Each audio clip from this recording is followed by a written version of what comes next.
Hiina hävituslennukid harjutavad Egiptuse kohal teisel Eagles of Civilization õppusel ja tänavune lähetamine on palju olulisem.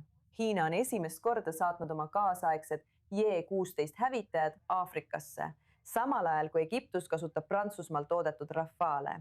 Kairo sõnul on tegemist väljaõppe ja sõjalise koostööga, kuid Washingtoni jaoks on see veel üks märk sellest, et pikaajaline USA julgeolekupartner loob sügavamaid kaitsealaseid sidemeid Pekingiga ning annab Hiinale väärtuslikku kogemust lääne relvasüsteemidega. Et teemat edasi arutada, on meiega liitunud nüüd Hussein Kamel Hariri, endine Egiptuse välisministri abi ja endine Iisraeli asjade osakonna direktor Egiptuse välisministeeriumis.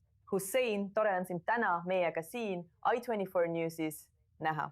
Aitäh! Mul on samuti hea meel. Aitäh, proua! Pean ütlema, et see on tõesti suurepärane nimi, Eagles of Civilization. See tõmbab kindlasti tähelepanu, aga mida see tegelikult tähendab? Mida see sõjaline partnerlus Egiptusele tegelikult annab? Ajalooliselt on Egiptus esimene araabia ja moslemi riik, mis tunnustas Hiinat diplomaatiliselt juba 1955 aasta.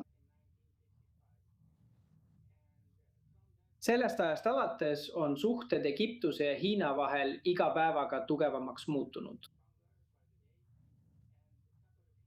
Ja paar aastat tagasi allkirjastasime Hiinaga kõikehõlmava strateegilise partnerluslepingu. Mis puudutab sõjalist koostööd, siis 2 õhuväelised õppused on Egiptuse vaatenurgast täiesti tavalised. Me korraldame selliseid õppusi regulaarselt ka teiste riikidega.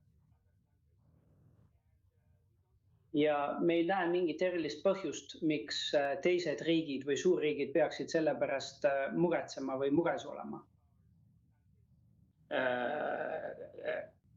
Mis puudutab neid õppusi. Aga kuidas on lood läänemurega? Washington jälgib seda kõike. Kas tihedam sõjaline koostöö Pekingiga võiks tulevikus ohustada Egiptuse ligipääsu Ameerika relvadele vähemalt kauges tulevikus?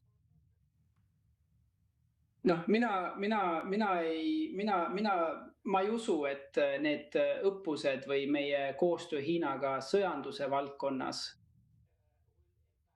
mõjutavad negatiivselt lääne sõjatehnoloogiat või meie koostööd läänega. Olgu selleks siis Ameerika Ühendriigid või lääneriigid, nagu näiteks Prantsusmaa. Nagu Saksamaa ühelgi viisil. Loomulikult me oleme täielikult teadlikud lääneriikide muredest. Ja loomulikult me ei kavatse ohustada oma suhteid nende riikidega. Iisraelil on samuti mõned mured. Egiptuse ja Hiina sõjaline koostöö on varem olnud mureallikaks, kusjuures Iisraeli meedia on teatanud tõsistest ohumärkidest, kui Egiptus saab Hiina J-10C hävituslennukid, mis on varustatud nende pikamaa õhk-õhk-rakettidega. Mida ütleksite nende murede kohta, mida Jeruusalemmas tuntakse? Ma arvan, et ma saan aru, et kõik, mitte ainult mina, vaid kõik usuvad ja mõistavad seda. Iisraeli õhujõud on üks arenenumaid Lähis-Idas. Ja ma ei usu, et meie koostöö hiinlastega õhujõudude vallas kujutaks endast ohtu. See on Egiptuse poolne kaitsemeede. Ja me valmistame Egiptuse armeed ette selleks, et tulla toime kõigi võimalike olukordadega tulevikus. Mis puudutab Iisraeli, siis mõned iisraelased muide on hakanud rääkima sellest, et minna sõtta Egiptusega 15 aasta pärast. Nii et kui me näeme selliseid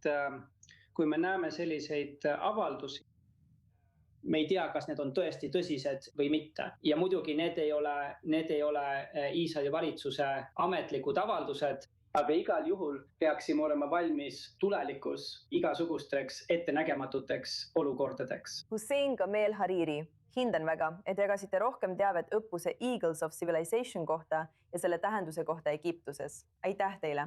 Suur tänu teile, proua!